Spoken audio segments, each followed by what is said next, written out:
Hello everyone, I want to make a quick video on how we're going to actually conduct our labs. I attached two hyperlink videos on kind of a rundown on how Multisim works and how to be able to construct. The first video is about a 20-minute video. It's really thorough on how Multisim Online actually works.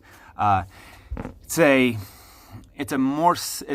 free version is a simpler version of what we are used to in our labs. In our labs, we had all the bells and whistles. On the online version, it's kind of a simplified version of that.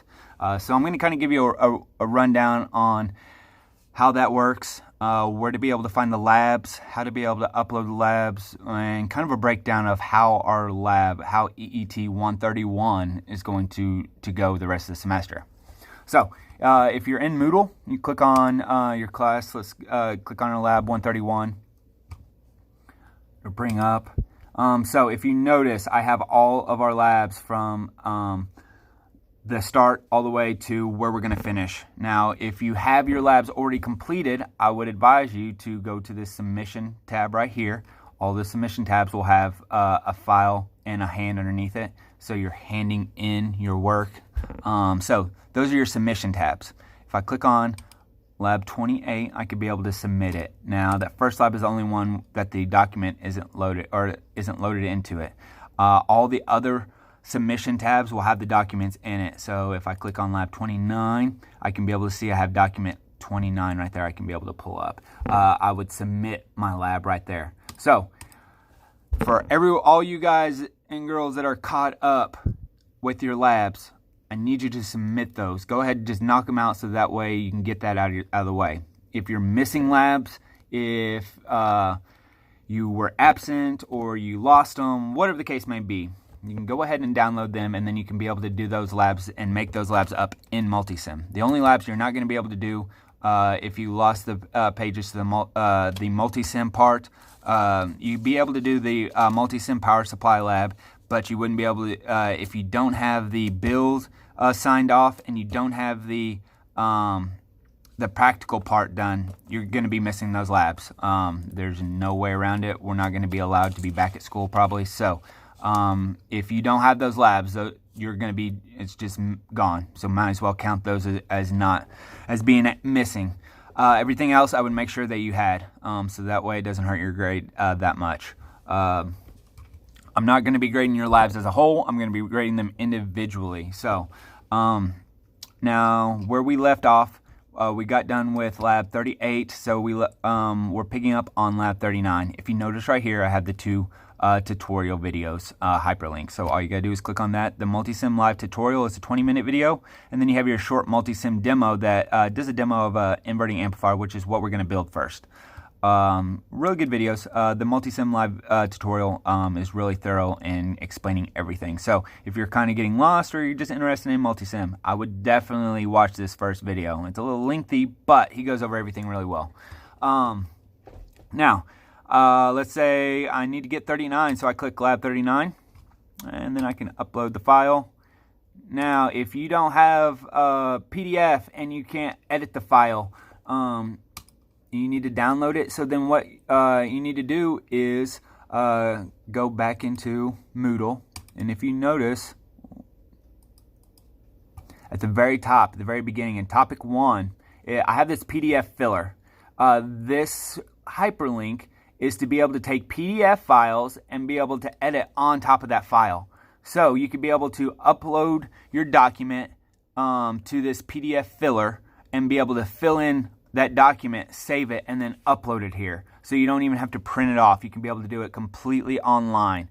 So if you don't have if you don't have PDF on your computer and you need a way to be able to edit these files, here's a hyperlink for you to be able to edit PDF files right here in topic 1. So we got that. It's uploaded. So now we're going to go to Multisim. If you haven't created a Multisim account, you need to do that first before you even start this lab. You will go to www.multisim.com. I'm already logged in. You would log in right here. So now that I'm logged in, I can just create a circuit.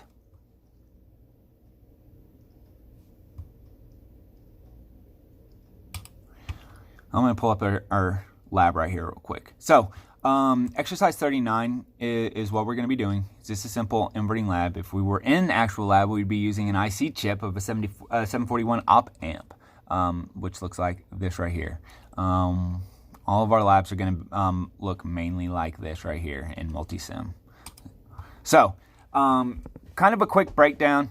Top left-hand corner, you have your new files, save. Go-to is really neat. You can be able to pull up public circuits, and underneath this public circuits, you can pull up other circuits that people have built. You can be able to search circuits and be able to work on them, and they give an explanation of those circuits, and a lot of good information right there on public circuits. I really liked what I seen there. So if you're curious, wanted to tinker, wanted to see some other circuits that people have built and explanations on other circuits, you can be able to find inverting amplifiers, and they have information on that circuit specifically. A lot of good information, like I said.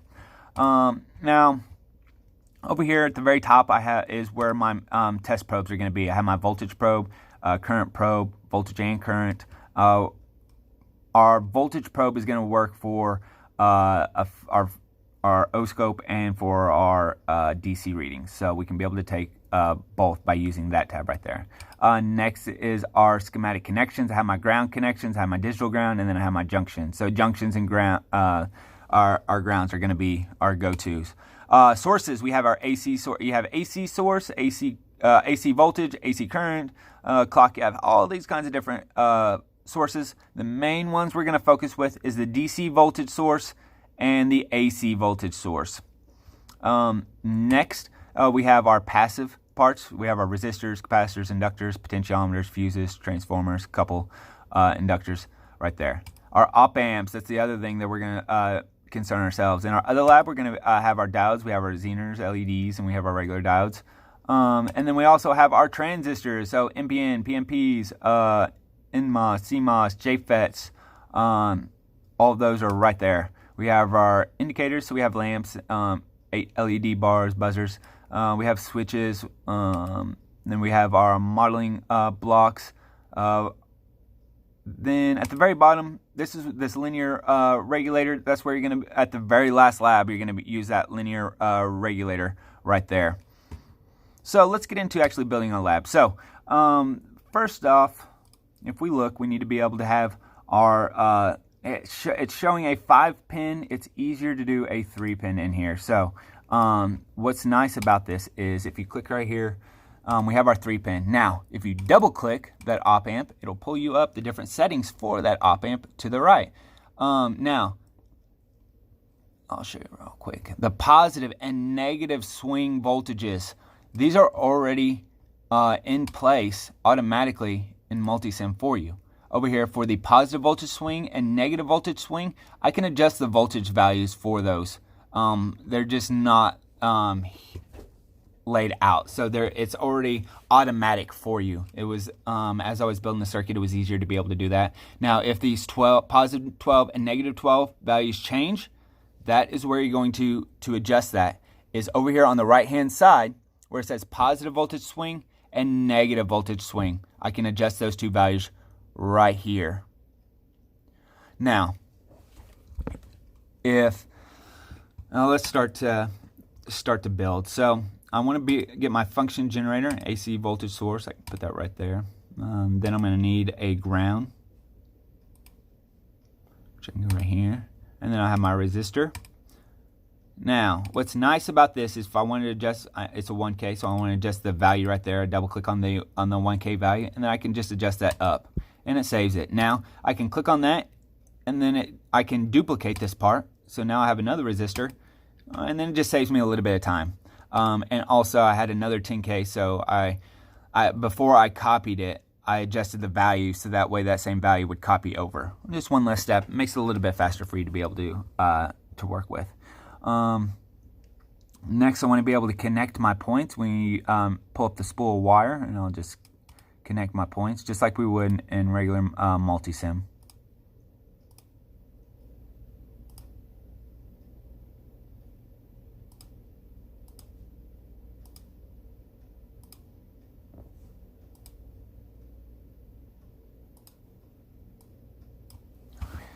Okay, so now I got my circuit built. I have my positive and negative swing voltage. Oh, I need to adjust my function generator. So if you look right here, I have my... So, it tells me, if we look at here, it's saying that I need 1 volt peak to peak.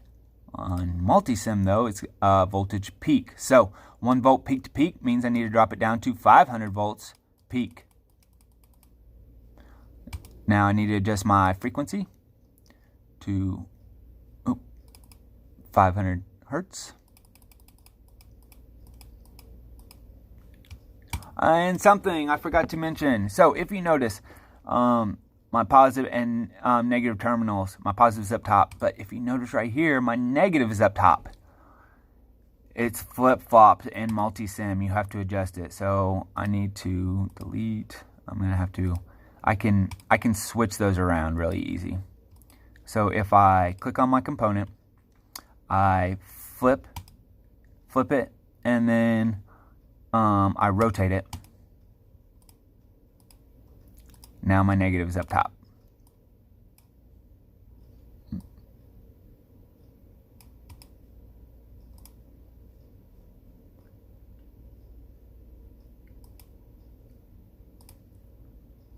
And now we're set.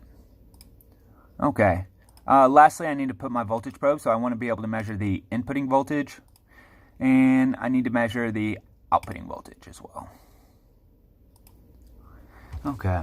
So if you notice up top here, so I have, if I click on the interactive, I have transient, AC sweep, or DC sweep. The main ones that I want to mess with is interactive and transient. Interactive is going to show a live feed of as the circuit is cycling.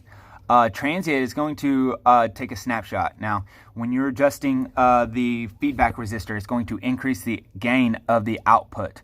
So your outputting sine wave is going to be bigger than what your inputting sine wave is.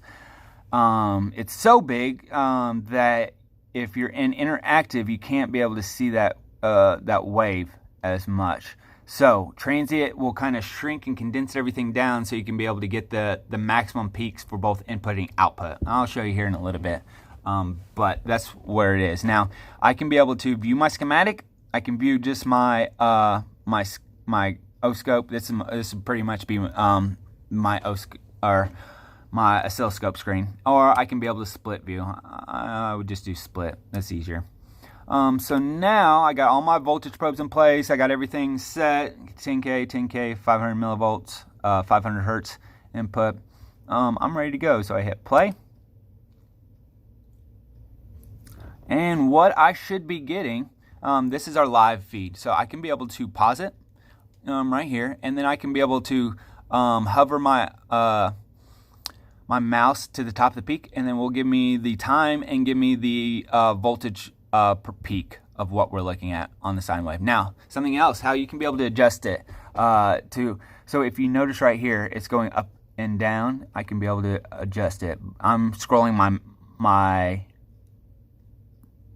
I'm doing this by my mouse wheel. So I'm just rotating my mouse wheel right here to be able to zoom in close. And then if I get over, now you see that it is horizontal. I can be able to stretch it out. And then, so I can be able to pull it up and get a nice view. Now, let's pause it and let's look at what transient looks like. So transient, it's just going to kind of give us the maximum peaks for the sine, for the wave. So I can be able to take my max readings right there. Like I said, interactive and transient are the two types. Now we have all these different settings right here. I can be able to adjust my oscope right here, but most of it should be automatic and you shouldn't have any problems adjusting it from there. So I need to measure RF and divide RF over RN for my closed loop gain. So if I take my RF, which is 10K, and my RN, which is 10K, I should have 1 for gain. So with both my feedback and input resistors being the same, I'm going to have the same. I'm going to have just a gain of 1. So I'm pretty much making a buffer, essentially. Now we can construct circuit if you're missing. Okay, so measure the peak-to-peak values of the input and output waves and record the values and draw the waveform here. So that's this. I can go into transient or go into interactive, hit play, and let's draw this type of sine wave. So what type of sine wave I'm showing? I'm showing 180 degrees phase shift, but each sine wave, my green is my input, my blue is my output. They're the same. So I have a loop gain of 1 with a phase shift of 180 degrees. So that's what you're going to be drawing right here. You would draw that, and then you would calculate the closed loop gain for the circuit, which is just V out over V in. Now, for our graph, our calculated versus measure, we can calculate it by taking our, if you look up here, our calculator, RF over Rn will give us that closed loop gain. So, in the measured closed loop gain, or calculated, I want you to take your RF, the feedback resistor, which this is your feedback resistor. It's the resistor that feeds back from the output to the input. You're going to take that value and divide it by your input. So you would take 27K divided by 10K, and then that would be your closed loop gain for that one. 39K divided by 10K, and that'd be that right there. 47K divided by 10K, and that'd be that answer right there. 82K divided by 10K, and you'd put it right there. Your measure is what you're going to pull off of Multisim. So if I go input and output, so I need to adjust my resistor, my feedback resistor to 27K. I go up here. I need to make sure that my circuit is turned off with a stop button. I can double click my resistor, adjust it to 27K. I can just type in 27K, hit enter, boom, it's that easy. So then I just hit play. And this is what I was kind of talking about, how it's, well, I can adjust it. I guess that would be the easiest. I can hit pause, boom. And now I just hover above, and I'm looking at about 1.3479 compared to 500 millivolts. So, the values I'm going to record. I'm going to record my input, which this is going to be the same. My input's going to be the same, so you might as well write about 500 millivolts right here. This is what's going to change. So, the first one, 27K. Ended up being 1.3. Oh, what did we say? 1.3479. So that 1.3479, I'd enter right there, and I take my output divided by my input and calculate my closed loop gain, and then kind of compare. So that's what that table is going to be. Very simple. Now your return RF to 10K, connect a 10K resistor as a load, and increase the input signal to 5 volts peak to peak. So I need to make sure this is turned off. Once it's turned off, I'm going to drop this back down to 10K. Let's drop back down to 10K. I want to adjust 5 volts peak to peak.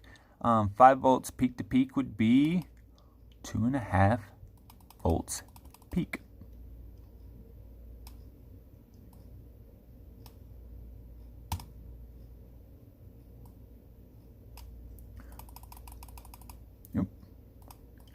Nope, 2.5 volts. And then what did it say? So 5 volts peak to peak. And then I need to attach a 10K resistor as a load. So I'm going to take, I can just click right here. I can copy and then just take this resistor right here. Attach that, and then I can attach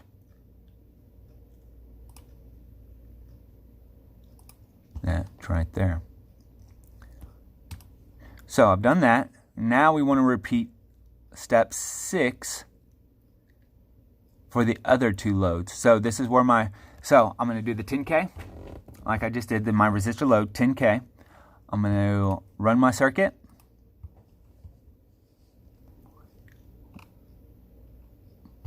I'm going to hit pause, and it looks like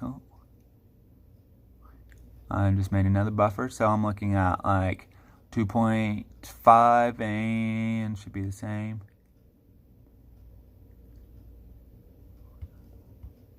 .5 there. And then I'm going to write those values. So 2.5, oh, 2.5, 2.5, and it'd be 1. So I just my load for 1K. This has to be turned off. 1K. Oh.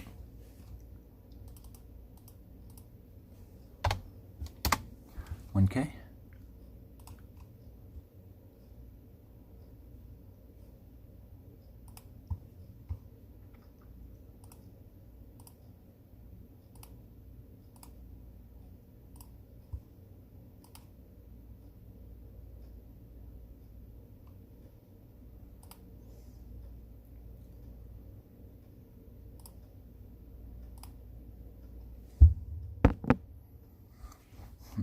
I'm not liking those values. We should have something to change. So let's see this.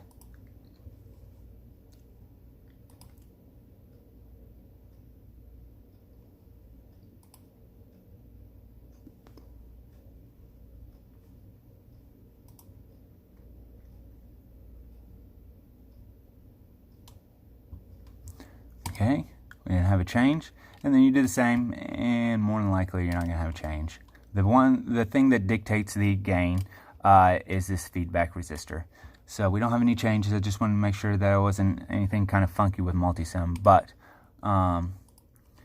once you get done with that, calculate the resistor load, and then finish your questions and problems. And that is the first lab. Very simple, very easy. Like I said, if you have any questions, if you have any problems, you need to reach out. You need to inform me either by email, either with the discussion forum. Some way you need to reach out, let me know. Don't just not do anything. If you're having issues and oh man, I can't figure this out, what am I going to do? And then you just don't tell anyone, I'm not going to be lenient on you. I'll be more lenient on you if you tell me, hey, Mr. Ballinger, I'm having issues with this. Can you please help me out? Either reaching me out with me on email or reaching out with me through the discussion forum. One way or another, you need to be asking for help. That's the only way we're all going to get through this, guys. And that should be everything. So that's the first lab in a nutshell. So I just finished filling out my lab, and now I want to go into Moodle. Like I said, I'm going to show you how we're going to upload it. So if I go into Moodle, I click on my class. I'm going to go scroll down, and then I will click on Lab 39, and I will submit it right here. So that's everything. I'm going to upload this video on underneath topic 12 for lab tutorial is what the name of that will be, and I'll kind of give it an explanation of what that is. This will be the only tutorial that I do for this lab. Everything else will run about the same, exactly like that. I just wanted to kind of clarify how Multisim is going to work, how the discussion forum, what's to be expected with that in lab, where to be able to submit your labs, where to be able to get your, where to be able to pull up your lab document. So it's all right here in Moodle. Our EET 131 is complete in Moodle. So this is the only lecture video that I will be uploading for this class. This kind of gives you a rundown of everything that's to be expected in this lab. I don't think I'm missing anything else. So make sure before you start your lab that you have a Multisim account set up. You can just do the free Multisim account lab, and the free version. All the different components that we need are already there for us. So we don't need all the bells and whistles. We can be able to get by with just the basic version. So if I'll kind of scroll. If you notice, we're going to have lab 39, 41, 42, 43, 44, 45, 46, and 47. So we're looking at 2, 4, 6, 8 more labs. So if you're caught up, you only got 8 more labs to be able to do. That's about 2 a week or so. this video is going to be about 24 minutes long, so this lab shouldn't take you longer than 30 minutes or so. These labs should not take you very long to be able to do, especially with being able to double click the component, adjust the values that way, and be able to set up. The longest part will probably be getting familiar with Multisim and how to be able to operate it smoothly. But I'll reiterate this again. If you have any questions, please let me know, and I'll get help you out and get that taken care of. You all have a great day. Thank you.